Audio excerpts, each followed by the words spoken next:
Hello बच्चों, कैसे हैं आप लोग। हमारे इस यूट्यूब चैनल में आप सभी का स्वागत है।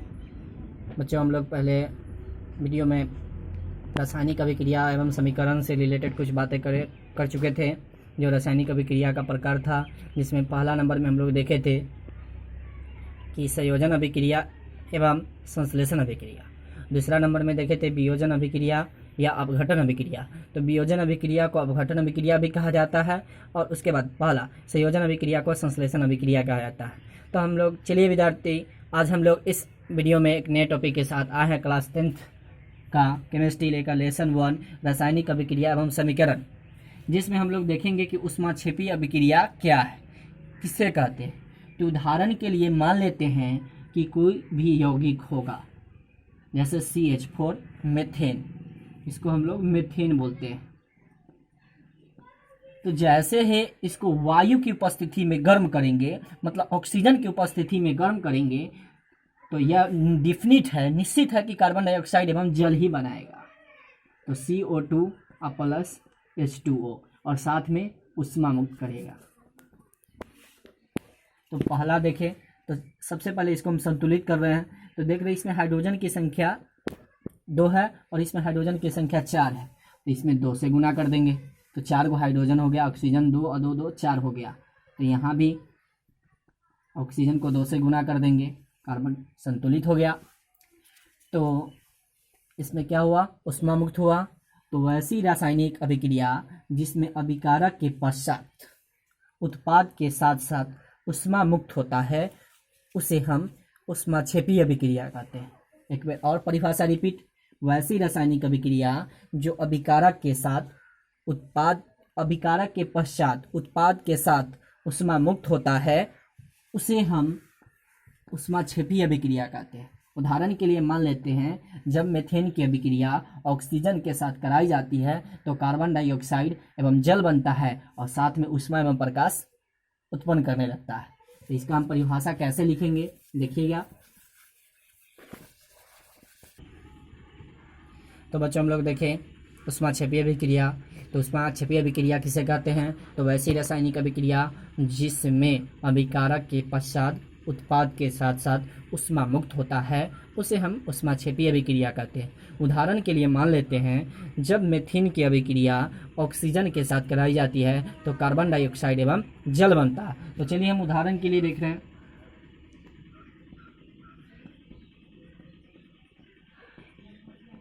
मान लेते हैं मीथेन है,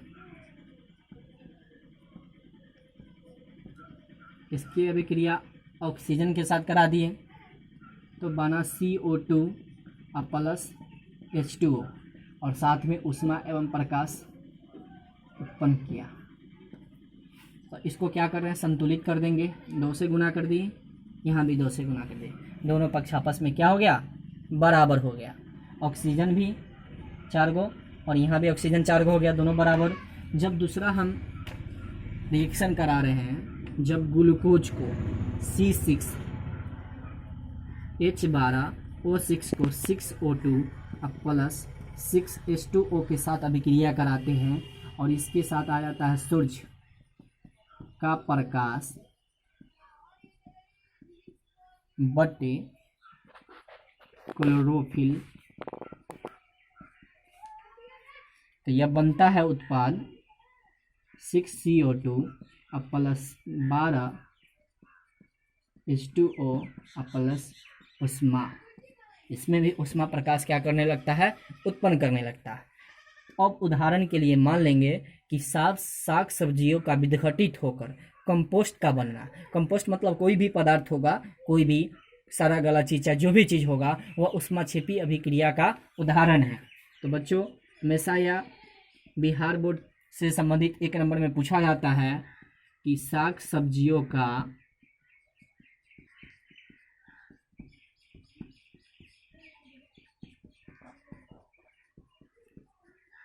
विघटित होकर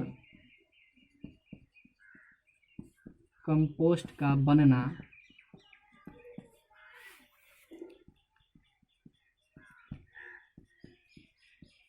ऊष्माक्षेपी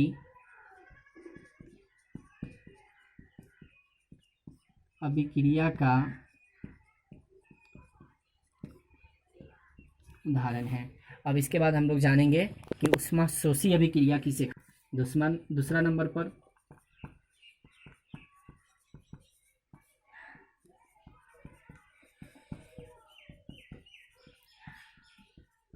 तो ऊष्माशोषी अभिक्रिया होता है कि वैसी रासायनिक अभिक्रिया जिसमें संपादित होने के लिए अलग से ऊष्मा एवं ऊर्जा की आवश्यकता होती है, उसे हम ऊष्माशोषी अभिक्रिया कहते हैं। यह कहा जा सकता है कि उसमें ऊर्जा का अवशोषित होता है, उत्पाद में ऊर्जा का अवशोषण होता है, वैसी रासायनिक अभिक्रिया को ऊष्माशोषी अभिक्रिया कहा जाता है।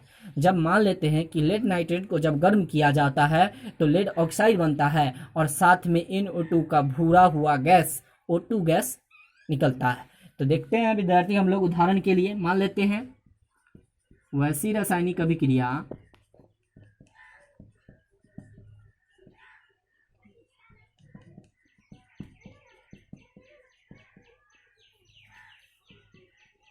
जिसे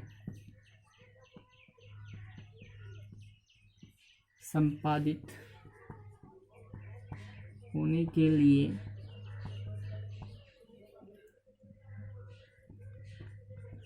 ऊष्मा एवं ऊर्जा की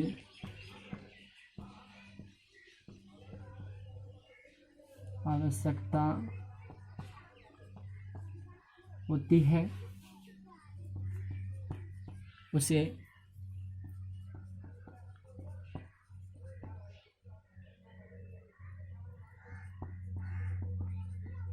ऊष्माशोषी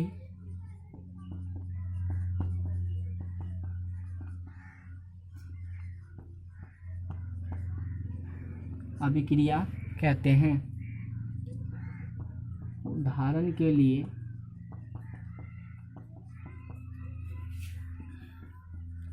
जब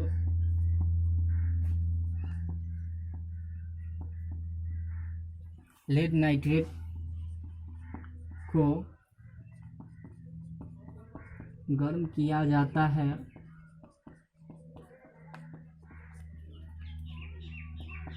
तो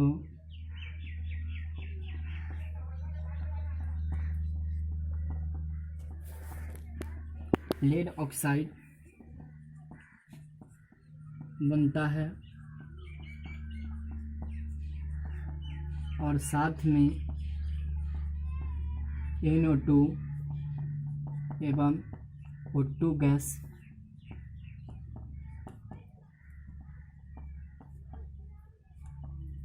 निकलती है।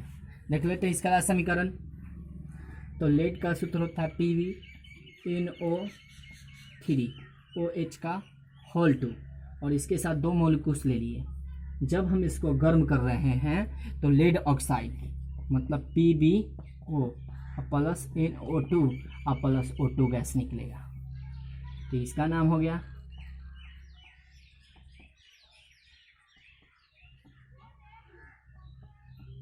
लेड ऑक्साइड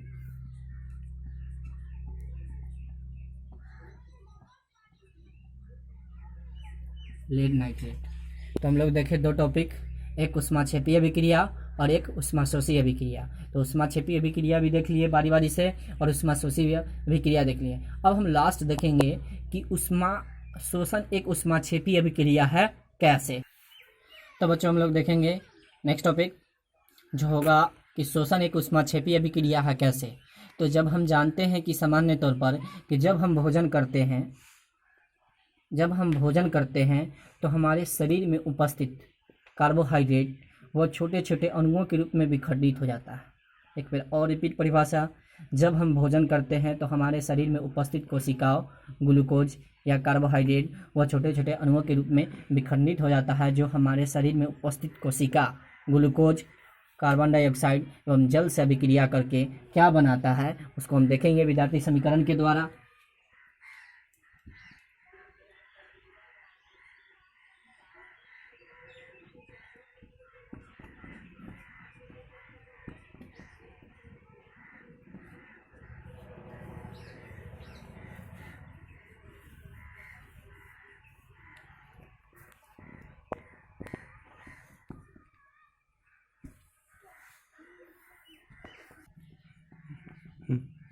तो बच्चों हम लोग देखेंगे जैसे में उदाहरण के लिए कार्बन डाइऑक्साइड CO2, इसके साथ 6 मॉलिक्यूल्स आया और एक आया जल। जल को हम 12 मॉलिक्यूल्स के साथ गर्म करते हैं, तो यह आ जाता है सूर्य का प्रकाश जो उत्प्रेरक होता है अब बटे क्लोरोफिल। तो क्वेश्चन है शोषण एक ऊष्माक्षेपीय अभिक्रिया है कैसे, इसके लिए समीकरण, तो समीकरण तो लिख दिए और इसकी सहायता से हम लोग परिभाषा बनाएंगे कि जब हम भोजन करते हैं तो हमारे शरीर में उपस्थित कोशिकाओं वह छोटे छोटे मतलब कोशिका या कार्बोहाइड्रेट जो छोटे छोटे ग्लूकोज के अणुओं के रूप में विखंडित हो जाता है, जो हमारे शरीर में उपस्थित ग्लूकोज मतलब कार्बन डाइऑक्साइड एवं जल से अभिक्रिया करके ग्लूकोज बनाता है और साथ में ऑक्सीजन एवं जल बनाता है। चूँकि श्वसन एक ऊष्मा मुक्त करता है, इसलिए एक श्वसन एक ऊष्माक्षेपीय अभिक्रिया है। एक बार और परिभाषा रिपीट कि जब हम भोजन करते हैं तो हमारे शरीर में उपस्थित कोशिका या कार्बोहाइड्रेट वो छोटे छोटे अणुओं के रूप में विखंडित हो जाता है और हमारे शरीर में उपस्थित ग्लूकोज कार्बन डाइऑक्साइड एवं जल से अभिक्रिया करके ग्लूकोज बनाता है और साथ में ऑक्सीजन एवं जल भी बनाता है। चूँकि श्वसन ऊष्मा मुक्त करता है, इसलिए श्वसन एक ऊष्माक्षेपीय अभिक्रिया है।